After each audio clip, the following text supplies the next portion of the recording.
As head teacher of Dubai English Speaking School, I clearly see evidence as I move around the school of coaching practice in action in its many different guises.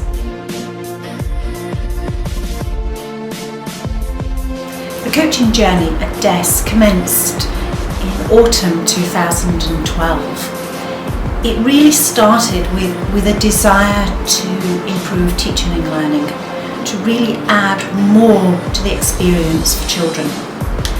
And as part of that journey, the decision was to recognise the learning of staff through coaching. And this became part of the whole strategy. This culminated in the decision to begin an ILM Level 3 programme in coaching.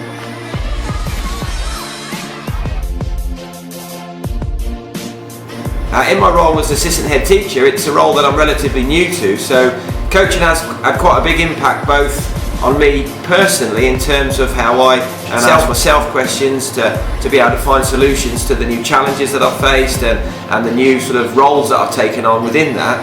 Plus it's been a continuation in my role as a line manager to people. The way I conduct those meetings is very much question based, with me asking them to bring things to the table, to bring things to the meetings whereby they are finding solutions for themselves and ways to develop their department or their year group or their phase.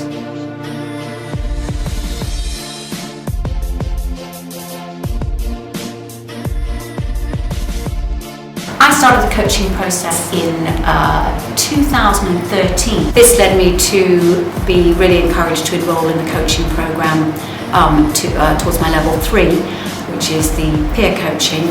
And once again, it has been a steep learning curve, and I've been able to, I really was very grateful for doing the mentoring course, because it enabled me to have a little preview of the kinds of questioning, the particular tools that I would want to use when I was not only coaching but in teaching. As far as teaching in general goes, again, it has been a revelation, because I feel that I am able to be far more effective as a teacher by being less directive and much more collaborative with the children that I teach.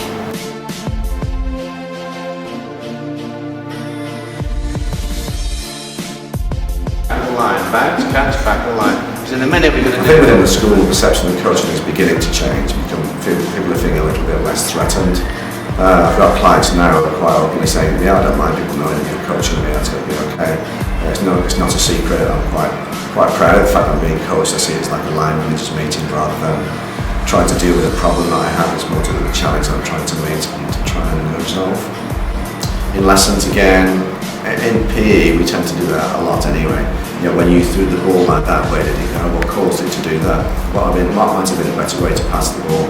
When you pass it that way, what was the effect of the pass on the person you were passing to? So the questioning is coaching in a sporting sense, but it's getting the answers from the children rather than saying, pass the ball like this and that's the only way to do it. I think part of that is that more and more people are coming into contact with it through being coaches or being coached, and they're kind of spreading the word. They're going back to their departments or unit groups and telling people how valuable it's being, which means people feel less threatened by it.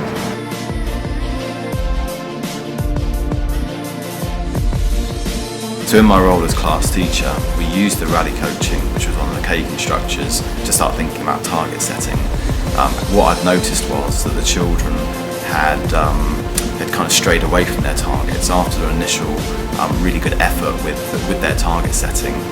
It's something they kind of forgot about in their day-to-day work. So I wondered how coaching would work alongside target setting to get the most out of it, really. And so what would then happen was the children would buddy up with another child in the class, and they'd use a series of coaching questions to get them to focus on what their target was, why they'd selected that particular target, and how they could go about achieving it. And it's through that questioning that really brought the children back on track and to think a bit more positively about their targets. It kind of injected a bit more energy into that process of achieving them, and it really started to do something in terms of building a culture within the classroom whereby children weren't just thinking about their own but actually supporting somebody else in their target setting was actually quite powerful.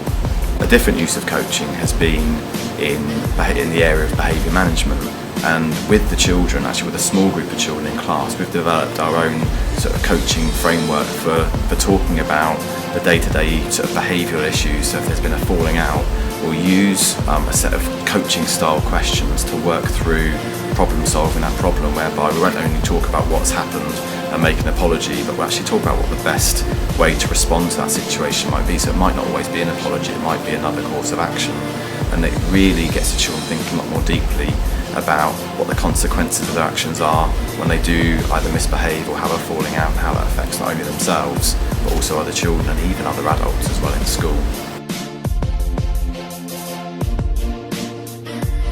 Coaching has also had an influence with how I deal with parents and lead parent meetings and have conversations with them, whereby I challenge their thinking through careful questioning, getting them to think about the issues or concerns that they might have, and how, as a parent, there's a degree of responsibility with them to find a solution with that, rather than just bringing the problems or the issues to me as a assistant head teacher, or perhaps even to the class teachers.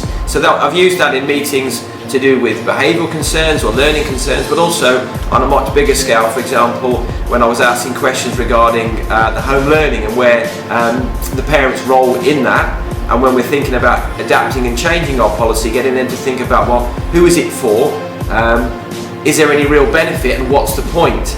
With the answers obviously being the benefit's got to be for the children, and the point of it is for the children rather than for the parents themselves to be seeking some sort of benefit from it.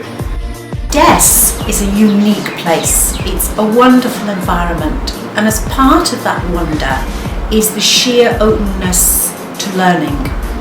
This you see throughout the school and is borne out every day in the children's ability to be creative, to ask questions, to demand more from their teachers. The coaching was brought in to support teachers, to enable them to be creative, to continue to be the best there is, and to continue the reputation that is DES Dubai.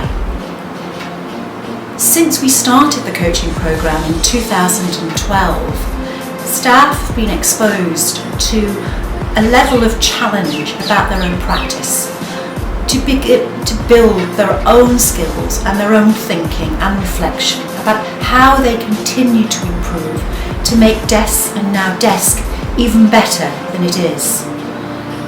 This work will continue, and we currently support this work through in-house supervision. Supervision is key to the quality assurance that we have within the school environment. DES is excellent, or in the head teacher's words, awesome. You don't achieve awesomeness by doing the same as everyone else. As head, for me, the importance of coaching at DES is that it lies at the heart of all school improvement. To improve, we need to change, and that change can be a difficult process. Coaching can be a clear structure and support for positive change. To be the best teachers that they can be, my staff need to be trained in the art of reflective practice. I very much believe in distributive leadership and empowering my staff. Coaching helps to develop solution-based thinking, enabling staff to become more independent, thus to be empowered. Coaching can be seen in meetings and through interactions between staff, parents, and most importantly, is now being used as a very powerful teaching tool, having a direct impact on learning in the classroom.